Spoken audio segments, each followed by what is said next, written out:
जिसे Tron system कहा जाता है। इसी सिस्टम के एक हिस्से को ग्रिड कहते हैं, जहां पर किसी भी तरह के एक्सपेरिमेंट को असल दुनिया के मुकाबले बहुत तेजी से किया जा सकता है। केविन ने किसी तरह अपने शरीर को भी इसी दुनिया में अपलोड कर दिया था। अब कहानी साल 2025 में पहुंची। अब हम डिलिंजर सिस्टम्स कंपनी के मालिक जूलियन को देखते हैं, जिसने ग्रिड के ऊपर एक सुपर सोल्जर प्रोग्राम बनाया था जिसका नाम है एरिस।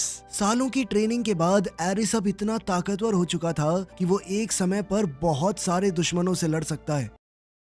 अपनी कंपनी का हुक्म का इक्का समझता है। अब उसने इन्वेस्टर्स के लिए खास प्रेजेंटेशन रखी। सभी इन्वेस्टर्स ने जब सेफ्टी ग्लासेस पहन लिए तो एक बहुत बड़ी मशीन एक्टिवेट हुई, जिसने कई लेजर्स की मदद से कमरे के बीचों बीच एक टैंक बना दिया। ये टैंक आधुनिक हथियारों से भरा हुआ था, किसी भी तरह के युद्ध में जाने के लिए बिल्कुल तैयार। जूलियन ने इन्वेस्टर्स को बताया कि इस टैंक को मैंने ग्रिड सिस्टम के अंदर बनाया है और लेजर्स के जरिए असल दुनिया में लाया गया है। अब ये एक बार बना दिया ना, इसको जितनी मर्जी बार कॉपी कर लो। हम कुछ ही मिनटों में इस टेक्नोलॉजी से बहुत सारे टैंक बना सकते हैं, दुनिया की किसी भी फौज को हरा सकते हैं। साथ ही उसने अपने फौजी एरिस को दिखाया, जो कि टैंक के अंदर से निकला। उसने बताया कि एरिस बहुत ज्यादा ताकतवर है, उसका पूरा कंट्रोल उनके पास है, तो वो गद्दारी नहीं कर सकता। अगर लड़ाई में एरिस मर भी गया तो फर्क नहीं पड़ता, हम 2 मिनट में दूसरा प्रिंट कर देंगे। तभी बाहर से बिजली कड़कने की आवाज आई तो एरिस ने सबसे कहा कि जल्द ही बारिश होने वाली है।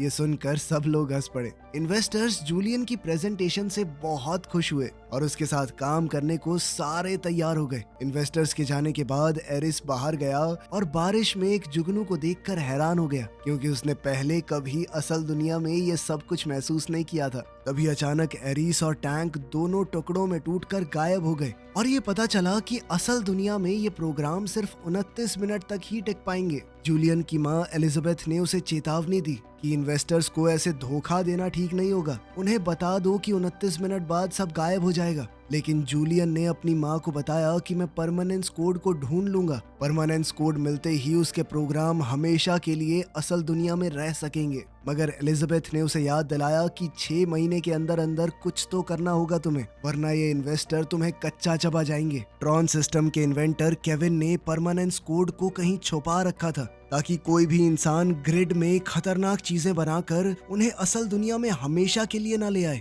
और ये कोड कहाँ है कोई नहीं जानता। इसके बाद हम अलास्का में ईव नाम की लड़की को देखते हैं, जो कि केविन की ही बेटी है। वो एक प्राइवेट स्टेशन में पहुंची जो कि केविन ने ही बनाई थी। फिर बाद में उसकी बहन टेस ने इस जगह का इस्तेमाल किया, लेकिन फिर बाद में उसकी मौत कैंसर से हो गई। ईव ने जैसे ही कंप्यूटर चलाया उसे टेस का एक मैसेज मिला, जिसे देखकर वो बहुत भावुक हो गई। कुछ देर बाद उसका दोस्त सेथ भी वहाँ पर आ गया। टेस ने अपनी पूरी जिंदगी परमानेंस कोड ढूंढने में लगा दी थी और अब ईव और सेथ मिलकर उसके इस मिशन को आगे बढ़ाने वाले थे। 4 दिनों तक जमा देने वाली सर्दी में रहते हुए उन्होंने ढेर सारे पुराने डेटा को छान मारा। आखिर में उन्हें डीएनए की शेप का एक अजीब सा कोड मिला। उस कोड को टेस्ट करने के लिए उन्होंने ग्रिड के अंदर एक संतरे का पेड़ डिजाइन किया और फिर लेजर्स की मदद से उसे असल जिंदगी में ले आए। उन्होंने बड़े ध्यान से स्टॉप वॉच चलाई, ये देखने के लिए कि 29 मिनट बाद भी पेड़ रहेगा या नहीं, लेकिन उस पेड़ का कुछ नहीं बिगड़ा।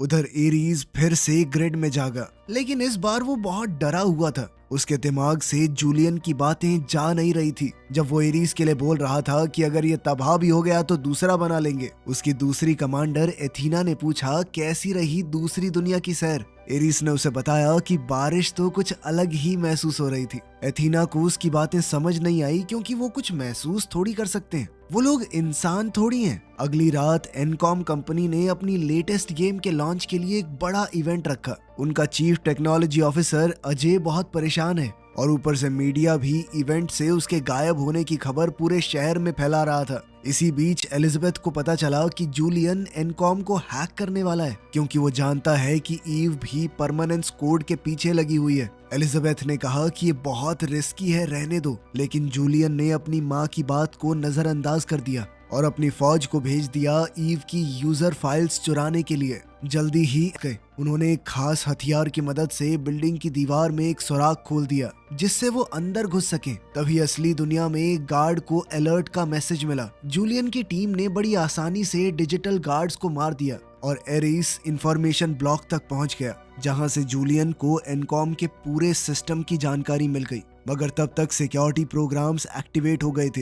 एरीज का ध्यान एक वीडियो में चल रहे इंटरव्यू पर पड़ा, जिसमें ईव ग्रिड के अंदर डिजाइन किए गए प्रोग्राम्स और इंसानियत के बीच के रिश्ते पर बहुत अच्छी सोच रखती है। उसकी बातें जूलियन जैसी नहीं थी कि मर गए दोबारा बना देंगे। लेकिन तभी एरीज को दोबारा अपना मिशन याद आया और वो जल्दी से फाइल्स बटोरने लगा। लेकिन जैसे ही टीम बाहर निकलने की कोशिश करने लगी, एनकॉम की सिक्योरिटी उन्हें रोकने पहुंच गई और फिर एक जबरदस्त लड़ाई शुरू हो गई। एनकॉम के पास बहुत सारे फौजी थे, लेकिन एरीस और उसकी टीम किसी भी फौज को मिटाने के लिए तैयार थे। उन्होंने बड़ी आसानी से गार्ड्स को हरा दिया और वहां से निकलने लगे। लेकिन एरीस पीछे रह गया जब उसे पता चला कि उसका एक साथी अभी भी लड़ रहा है। दरअसल उसे चोट लग गई थी। तभी एथीना ने कहा कि ये दोबारा जिंदा हो जाएगा, कोई फर्क नहीं पड़ता। लेकिन एरीस उसे बचाने चला गया। उसने जबरदस्त तरीके से गार्ड्स के वार से बचते हुए उन्हें मार दिया और अपने साथी को बचा लाया। जूलियन इस बात से बहुत परेशान होने लगा कि उसके सोल्जर्स को इतना टाइम लग रहा है और साथ ही उसके सर्वर पर काफी लोड आ चुका था।